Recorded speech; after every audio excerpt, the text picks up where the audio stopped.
التعليم التوجه الديمقراطي. اذا هذه المسيره هذه نتاع اليوم كتجي هي في الحقيقه اطار الاحتجاج تاع الوظيفه العموميه، ولكن احنا بالنسبه لنا كتعليم هو استمرار المسيره نتاع 19 فبراير، المسيره التي كانت ناجحه واللي مع الاسف ان رغم ان المطالب ديالها كانت واضحه انه على المستوى لا وزاره التربيه الوطنيه ولا الحكومه ما كانش يعني استجابه للمطالب. المطلب هو فتح الحوار، وهو التراجع عن الترصيف تاع الاساتذه المتدربين، هو التراجع على الملف نتاع يعني الذين تم اعفائهم من المهام ديالهم، وفتح تحقيق في هذا الملفين هادو. وكاين الملفات القديمه اللي هي بالطبع ضحايا النظامين، هي الاساتذه المبرزين، هي يعني 10,000 اطار، هي كذلك المساعدين التقنيين والمساعدين الاداريين، ثم حاملي الشهادات. حاملي الشهادات الترقيه ديالهم بمن فيهم المهندسين. هاد المهندسين هادو اللي في الحقيقه واحد الملف اللي هو ملف اخر وصمه عار على جبين المسؤولين، اللي فيه المساله اولا نتاع انه هادو مهندسين تاع الدوله، مهندسين تاع الدوله يعني خريجي يعني المدارس العليا تاع المهندسين، المدرسه العليا المحمديه، المدرسه المحمديه المهندسين، لانسام، لانسياس، لانسا، هادو قراو وتخرجوا مهندسين وبقاو مشومرين ومشاو دوزوا المباراه نتاع المراكز الجهويه لمهن التربيه والتكوين، وداروا تكوين تاع سنه، يعني على زياده على 5 سنوات زادوا تكوين تاع سنه، وتخرجوا اساتذه تاع الابتدائي والاعدادي والتاهيلي، السلم 9 والسلم 10. الور هذا ملف اللي في الحقيقه وصمه عار، واللي انا في نظري فيه واحد الهضر كبير. القدرات لا المعرفيه ولا يعني نتاع المؤسسات اللي يقراو فيها، ولا كذلك القدرات الماليه. اذا ردود الفعل نتاع الحكومه ونتاع وزاره التربيه الوطنيه 3 ردود افعال من بعد 19 فبراير. الهجوم على 10,000 اطار في طنجه بالبلطاجه بواحد المجموعه نتاع الامور. اولا امس الجمعه امام المقر نتاع المركز الوطني للامتحانات للتقويم والامتحانات تم التعنيف نتاع الاساتذه المتدربين، جايين باش يحتجوا باش يعرفوا شنو وضعيتهم، ولكن تم التعنيف ديالهم. والبارحه كان رد فعل نتاع وزاره التربيه الوطنيه اللي صدرت بلاغ وكتقول فيه بانه النقابات التي تساند الاساتذه اللي بالنسبه لها راسبين، هذا التضامن هذا غير معقول. الور حنا كنقولوا بان الغير المعقول وهو التماطل نتاع الوزاره وغيرها في حل المشاكل، فتح تحقيق حول هذا الملفين، وبان النقابه التي لا تطرح القضايا الحيويه نتاع شعبنا ونتاع التعليم العمومي، النقابه انا في نظري خصها تسد لا على المستوى المركزي ولا على المستويات القطاعيه. وشكرا. الكاتب العام للجامعه الوطنيه لعمال وموظفي الجامعات المحليه المنضويه تحت لواء الاتحاد المغربي للشغل.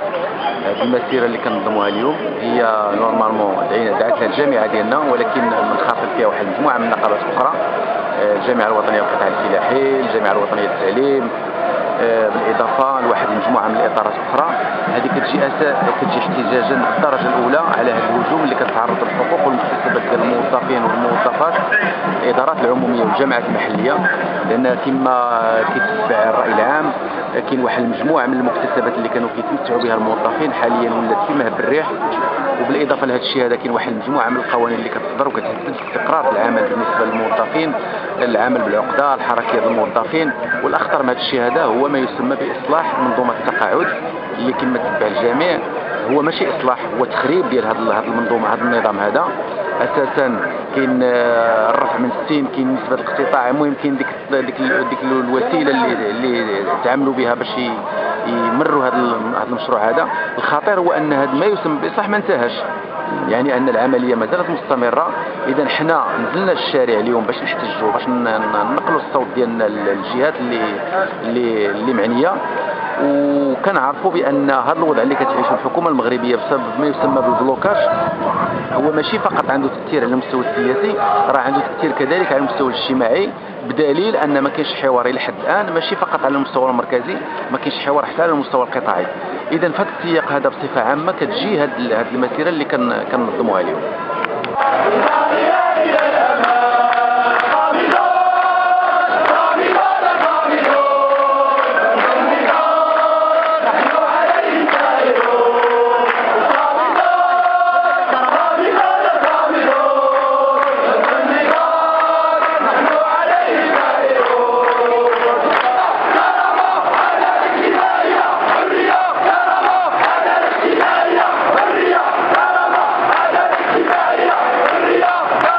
الدين فتاح الكاتب الوطني للنقابه الديمقراطيه للجماعات المحليه، العضو في الفيدراليه الديمقراطيه للشغل. هذه المسيره جت على الرد على واخبار واعلام الراي العام الوطني ان الموظفين في القطاع العام والموظفات والعمال والعاملات يعانون بشكل رهيب في عده ملفات، ومنها ملف هذا التقاعد. حنا هذه مبادره جيده ديال التنسيق بين الفيدراليه الديمقراطيه للشغل والاتحاد المغربي للشغل، تنتمنوا انها تستمر في ضغط على الحكومه، ولو ما كاينش حكومه الان، حكومه تصرف الاعمال، في ضغط على الحكومه لانه الحوار الاجتماعي مركزيا مغلق.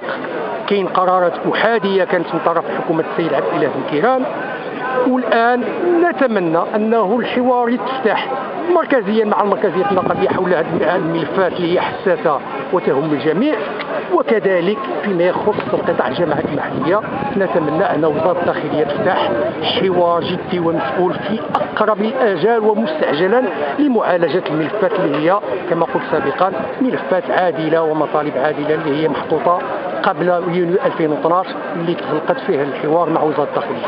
اسم مئات العاملات والعمال الزراعيين والفلاحين الكادحين والموظفين والموظفات ديال وزارة الفلاحة والمؤسسات ديالها.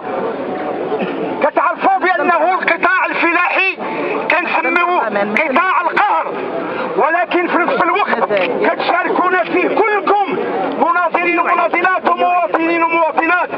خاصكم تعرفوا بأنه مازال المغرب ما عندوش السيادة الغذائية، مازال كنجيبوا 50% ديال القمح الطري، كنجيبوا 75% ديال السكر، 95% ديال الزيت. إذن هذا النضال ملي كنقولوا كناضلوا وكتناضلوا مع الجامعة وكاين تحالف مع الجامعة، فكناضلوا من أجل داك الشيء ديال الشعب المغربي كله. المسيره ديال القصين ولا عمال الى في جميع يعني المناطق ديال بلادنا، الا ما كانتش الوحده وما كانتش جبهه وما كانتش يد في يد، وانه الناس اللي بغاو يفرقوا راه كثروا هاد الايامات، وحده لهاد القضيه هادي خصنا نحداو راسنا. الوحده الوحده الوحده، وتحيه لضاليا. عاشت الوحده النقابيه. اليوم نقول لمن يحاول التشويش العمل النقابي الوحدوي، لكل من يحاول المس بنضالية ورمزية النقابات كمؤسسات دستورية، نقول له أنه لن يفلح في تشتيت وحدة الصف. ونحن الآن كنقابات تعليمية 3 لا زلنا نناضل في ساحة وشوارع الرباط من أجل الدفاع المشروع والعادل على كل ملفات الطبقة الشغيرة المغربية. اليوم يتهمون باسم الاتحاد العام للشغال المغرب والجامعة الحرة للتعليم أننا متشبتون بالتنسيق الوحدوي، وأننا متشبتون بكل الحركات النضالية، ومتشبتون بكل الملفات المطلبية سواء في القطاع العام أو الخاص، ومتشبتون بوحدة الصف الذي يثنينا ذلك على المضي في تدعيم الخطوات الوحدوية والانفتاح على كل فعاليات النقابية.